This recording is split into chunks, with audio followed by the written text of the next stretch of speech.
11th के स्टूडेंटों को अब परेशान होने की कोई ज़रूरत नहीं, क्योंकि मैं आपको वार्षिक परीक्षा के लिए जीव विज्ञान का पेपर इस वीडियो में बताने वाली हूं। तो इसे अच्छे से देखिए और कंप्लीट करिए। तो देखिए बिना टाइम वेस्ट किए देखते हैं और कंप्लीट करते हैं।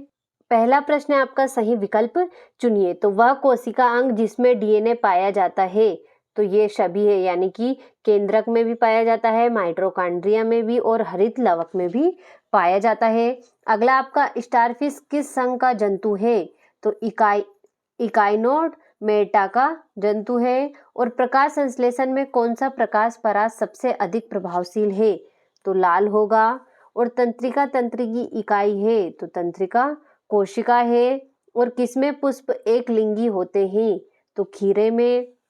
और एक बीज पत्रियों के प्रारूपी संवहन पुल होते हैं, तो वही फ्लोएमी होते हैं। तो देखिए इस तरीके से आपका पहला प्रश्न आंसर सहित कंप्लीट हुआ।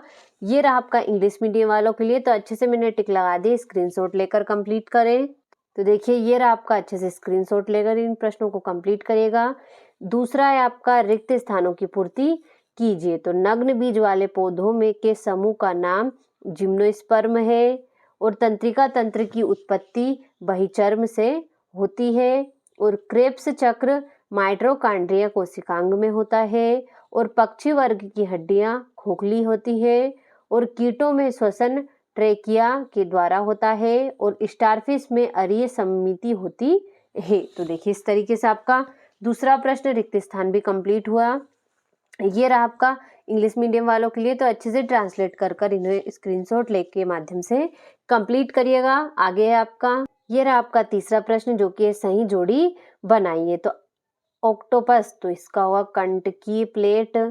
क्रेब्स चक्र, तो होगा आपका माइटोकॉन्ड्रिया। और सेल्यूलोज, तो सेल्यूलोज का होगा आपका पोलिसेकेराइड। कीट, तो कीट का होगा ट्रेकिया।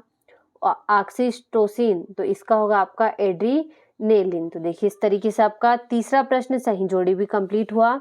ये रहा आपका इंग्लिश मीडियम वालों के लिए। तो अच्छे से स्क्रीनशॉट के माध्यम से इन्हें भी आप कंप्लीट करिएगा। आप देखते हैं हमारा चौथा प्रश्न, जो कि है एक वाक्य में उत्तर लिखिए।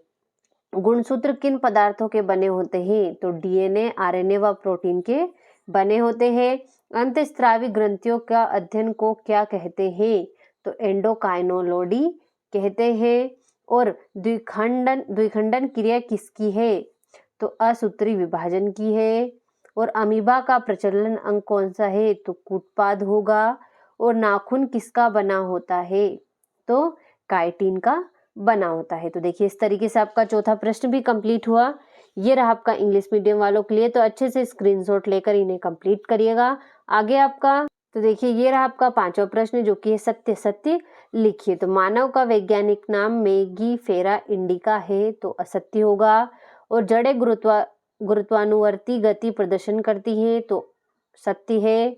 और मोलस्का वर्ग के जंतुओं को हेक्सापोडा भी कहते हैं, तो असत्य होगा। और एम्फीबियन जीवों के हृदय में 3 कक्ष पाए जाते हैं, तो सत्य है।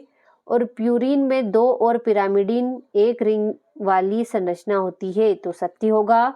और तंत्रिका कोशिका विभाजित होती है, तो यह आपका असत्य होगा। तो देखिए इस तरीके से आपका पांचवा प्रश्न सत्य सत्य भी कंप्लीट हुआ। ये रहा आपका इंग्लिश मीडियम वालों के लिए। तो अच्छे से स्क्रीनशॉट लेकर इन्हें भी आप कंप्लीट करिएगा। ये रहा आपका छठा प्रश्न, जीवों को वर्गीकृत क्यों करते हैं? सातवां हो गया, प्रत्यक्ष तथा अप्रत्यक्ष परिवर्धन में क्या अंतर है? इस तरीके से इन प्रश्नों को कंप्लीट करें। देखिए ये हो गया आपका 8वां प्रश्न। 9वां हो गया, ये हो गया आपका 10वां प्रश्न, जो कि है क्लोरोप्लास्ट को नामांकित चित्र बनाइए।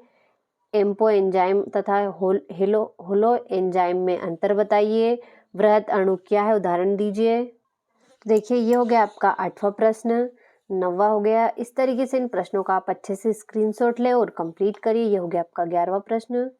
12वां हो गया, ये हो गया आपका 13वां, कवक की विशेषताएं लिखिए। 14वां हो गया, ये हो गया आपका 15वां प्रश्न। 16वां हो गया, क्रेब्स चक्र का संग्रह रेखाचित्र बनाइए। आक्सी श्वसन व किण्वन में अंतर लिखिए। इस तरीके से प्रश्न हो गए आपके, इन्हें अच्छे से कंप्लीट करें। ये हो गया आपका 17वां प्रश्न। 18वां हो गया, 19वां हो गया और ये हो गया आपका 20वां प्रश्न। तो देखिए इस तरीके से आपको कुल 20 प्रश्न दे रखे हैं। सभी को आप अच्छे से स्क्रीनशॉट के माध्यम से कंप्लीट करें।